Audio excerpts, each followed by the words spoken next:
4월 28일 금요일 새벽 예배를 시작합니다. 사도신경을 고백하겠습니다. 전능하사 천지를 만드신 하나님 아버지를 내가 믿사오며 그 외아들 우리 주 예수 그리스도를 믿사오니 이는 성령으로 잉태하사 동정녀 마리에게 나시고 본디오 빌라도에게 고난을 받으사 십자가에 못 박혀 죽으시고 장사한 지 사흘 만에 죽은 자 가운데서 다시 살아나시며 하늘에 오르사 전능하신 하나님 우편에 앉아 계시다가 저리로서 산 자와 죽은 자를 심판하러 오시리라. 성령을 믿사오며 거룩한 공예와 성도가 서로 교통하는 것과 죄를 사하여 주시는 것과 몸이 다시 사는 것과 영원히 사는 것을 믿사옵나이다. 아멘. 성경 말씀 사무엘상 13장 14절입니다. 14절 한 절만 읽겠습니다. 제가 봉독합니다. 지금은 왕의 나라가 길지 못할 것이라 여호와께서 왕에게 명령하신 바를 왕이 지키지 아니하였으므로 여호와께서 그의 마음에 맞는 사람을 구하여 여호와께서 그를 그의 백성의 지도자로 삼으셨느니라 하고 아멘. 하나님과 함께 가고 있는가? 이런 제목으로 오늘 이 아침에 말씀을 전합니다. 우리 인생들은 살면서 위기가 있습니다. 반드시 어떤 사람이든지 간에 그 위기를 맞이하게 되죠. 어떤 사람은 그 위기가 길기도 하고 또 여러 번 자주 오기도 하지요. 저마다 위기가 다릅니다. 자, 그런데 이 위기라고 하는 것은 때로는 그것이 사람들에게 기회가 되기도 하고 때로는 망하는 길이 되기도 한다. 그러니까 위기, 좀 큰 위기를 한번 생각해 볼까요? 정말 아주 위급한 그런 위기라고 할지라도 그것이 나에게 오히려 전화위복의 기회가 될 수 있다는 것이죠. 그것이 사업이든 또 인생의 어떤 삶의 모습이든지 간에 그 위기를 잘 극복하면요, 기회가 될 수 있어요. 이 위기가 기회가 되기도 하고 그리고 패배하는 길이 되기도 하지만은 그러면은 어떠한 결과로 인해서 그렇게 되느냐? 중요한 거예요. 하나님과의 어떤 관계 속에 있느냐? 하나님과 어떤 관계 속에 있느냐? 여기에 따라서 기회가 되기도 하고 멸망의 길이 되기도 한다는 것이에요. 우리가 위기를 맞이했을 때 하나님의 관계 속에서 잘 우리가 살아가게 되면은 축복으로 이어지죠. 반대로 하나님의 관계가 없는 그런 상태에서 위기는 아무런 진전이 있지 않습니다. 그저 위기일 뿐이고 그리고 더 나아가서 패배의 길로 갈 수 있다는 거예요. 중요한 거는 하나님이 나와 함께 하느냐, 내가 하나님과 함께 가느냐, 이게 중요하다는 거예요. 사랑하는 여러분, 위기 속에 어떠한 일이 있을지라도 하나님과 함께 갈 수 있는 여러분 모두가 되기를 바랍니다. 거기에 희망이 있고 거기에 문제의 해결이 있다고 하는 것이에요. 사울이 처음에 왕이 되었을 초기에는 하나님을 잘 의지했던 사람이에요. 하나님께서 사울을 세우셨을 때에 기도 크고 인물도 준수하고 그리고 믿음도 있고 얼마나 훌륭한 그런 사람인지 모릅니다. 그런데 이 사울이 처음에는 하나님을 잘 섬기다가 중간 조금 넘어가서부터는 하나님을 제대로 섬기지 않고 지 멋대로, 지 뜻대로 그렇게 하게 됩니다. 오늘 그 모습을 한번 구체적으로 살펴보겠습니다. 지난 시간에도 말씀을 드렸지만은 이 사울이 블레셋이 하도 괴롭히고 그러니까 그 근처에 있는 나라 중에 강대국이 있었어요. 블레셋. 이스라엘 백성들이 이 블레셋 때문에 많이 힘들어요. 그래서 사울은 이제 왕이 되어서 내가 이 블레셋으로부터 이 백성들을 좀 편안하게 해줘야 되겠다. 나라를 강하게 해야 되겠다.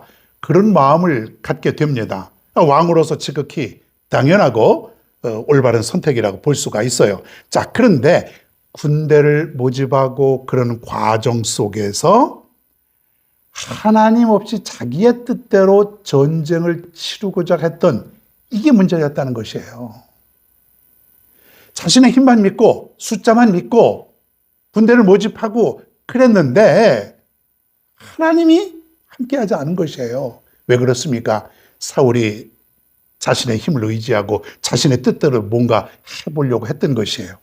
의욕이 앞섰죠. 아무리 내가 의욕이 있고 아무리 내가 강하다고 할지라도 하나님이 함께하지 않는 그 전쟁은 이길 수가 없는 것이에요. 무모했던 거죠. 그래서 위기가 닥치게 됩니다. 이 블레셋의 군사들은 엄청났어요. 그 숫자만 하더라도 그냥 뭐 바다의 모래와 같이 그냥 깨알같이 얼마나 그 숫자가 많은지 그것을 보고 이스라엘 백성들이 깜짝 놀라서 다 도망가 버렸어요. 산으로 도망가고 굴로 도망가고 어떤 사람들은 다른 나라로 피신하여 가고 그런 모습을 우리가 살펴보게 됩니다. 이게 뭐예요? 하나님과 함께 하지 않는 그러한 삶, 그에 따른 결과라고 하는 것이에요.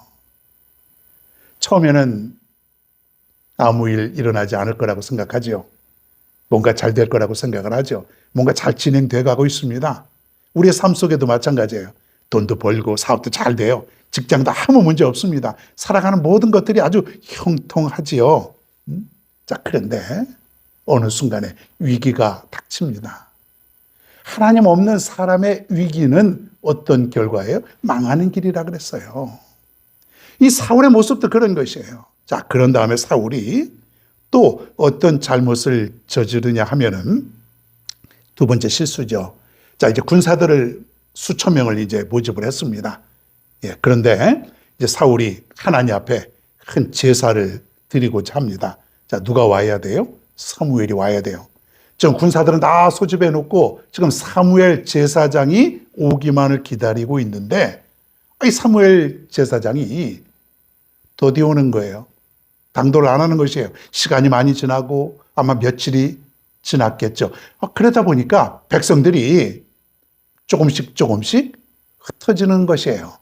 집에 가기도 하고 또 마음이 약해지고 처음에 가졌던 어떤 그런 강한 어떤 그런 마음들이 흐트러지기 시작하는 거예요.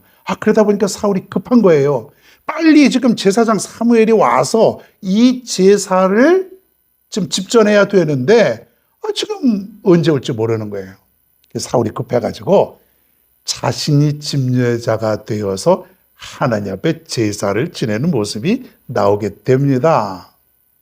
이게 두 번째 실수예요. 무슨 실수냐면 구약 시대는 오직 제사장만이 제사를 드릴 수가 있었어요. 오직 제사장만이. 그러니까 이 시대 제사장은 사무엘인데 사무엘만이 이 제사를 집례하게 되어 있는데 사울이 자신이 급하다고 해서 자신이 지금 제사를 인도하고 집례하고 드렸다는 것이에요. 이거는 하나님의 말씀을 거역하는 것이죠. 하나님의 말씀을 정면으로 거역하는 그런 큰 죄에 해당된다고 볼 수가 있는 것이에요. 사울이 두 가지 잘못이 있죠.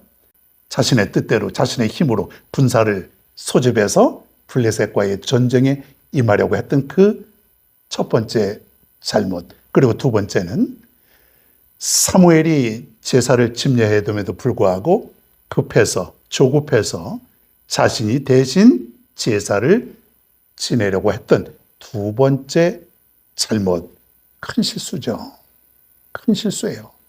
이 사울의 모습 속에는 하나님이 전혀 개입되지 않고 하나님의 말씀에 거역하는 그런 잘못을 저질렀다는 것이에요. 여러분, 아까도 말씀드렸지만은 위기가 있었다 그랬잖아요. 사람마다 또 위기가 온다고 하지 않아요? 그럼 그 위기를 잘 우리가 극복해서 기회로 만들어야 되는데 사울은 그만 그 위기를 기회로 만들지 못하였다고 하는 것이에요. 사울의 결과가 어땠을까요? 오늘 그것이 14절에 있는 말씀이에요. 제가 한번 다시 읽어봅니다. 지금은 왕의 나라가 길지 못할 것이라. 여호와께서 왕에게 명령하신 바를 왕이 지키지 아니하였으므로 여호와께서 그의 마음에 맞는 사람을 구하여 여호와께서 그를 그의 백성의 지도자로 삼으셨느니라. 여러분, 지금 사울이 잘못을 두 가지를 큰 걸해서 뭐라고 여기 나와 있냐면 하나님의 말씀이에요. 왕의 나라가 길지 못할 것이라. 지금 당장 사울이 어떻게 된 건 아니지만은 앞으로 왕의 나라가 길지 못할 것이라. 그리고 왕이 말씀을 제대로 지키지 못했기 때문에 다른 사람을 구해서 백성의 지도자로 삼겠다라고 하는 내용이에요. 이제 사울은 끝난 거나 마찬가지예요. 언제 끝날지 모르는 거예요. 길지 않겠다.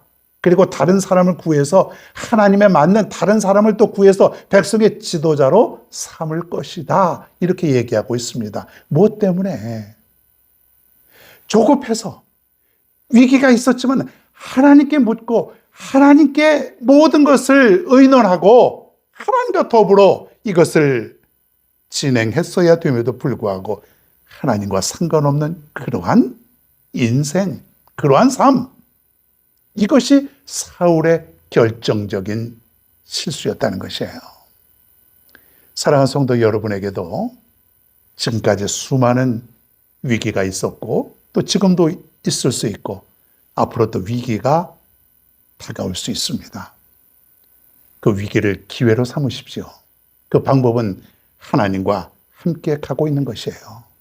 내가 지금 하나님과 함께 가고 있는가? 이게 중요하다는 거예요.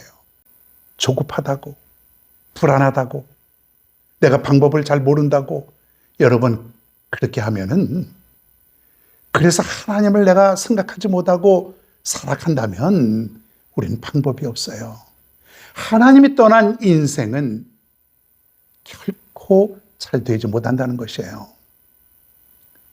오늘 한번 우리가 묵상해 볼까요? 나는 지금 하나님과 함께 가고 있는가? 내가 지금 하나님과 함께 가고 있는가? 모든 일에 있어서, 이 세상 삶의 모든 일에 있어서 내가 지금 하나님과 함께 가고 있는가? 여러분, 다시 한번 우리의 삶을 점검해 볼 수 있기를 바랍니다. 꼭 하나님과 함께 가야 됩니다. 그 하나님만이 위기에서 우리가 기회로 바꿀 수 있는 유일한 방법입니다. 오늘도 이렇게 하루를 출발합니다. 여러분, 혹시 여러분 삶 속에 위기가 있거든 절대로 당황하지 마시고 두려워하지 마시고 하나님과 함께 할 수 있길 바랍니다. 그 하나님이 오늘의 삶 속에 여러분과 함께 하실 것이고 여러분을 진리로 인도하여 주실 것입니다. 오늘도 승리하는 여러분 모두가 되기를 축원합니다.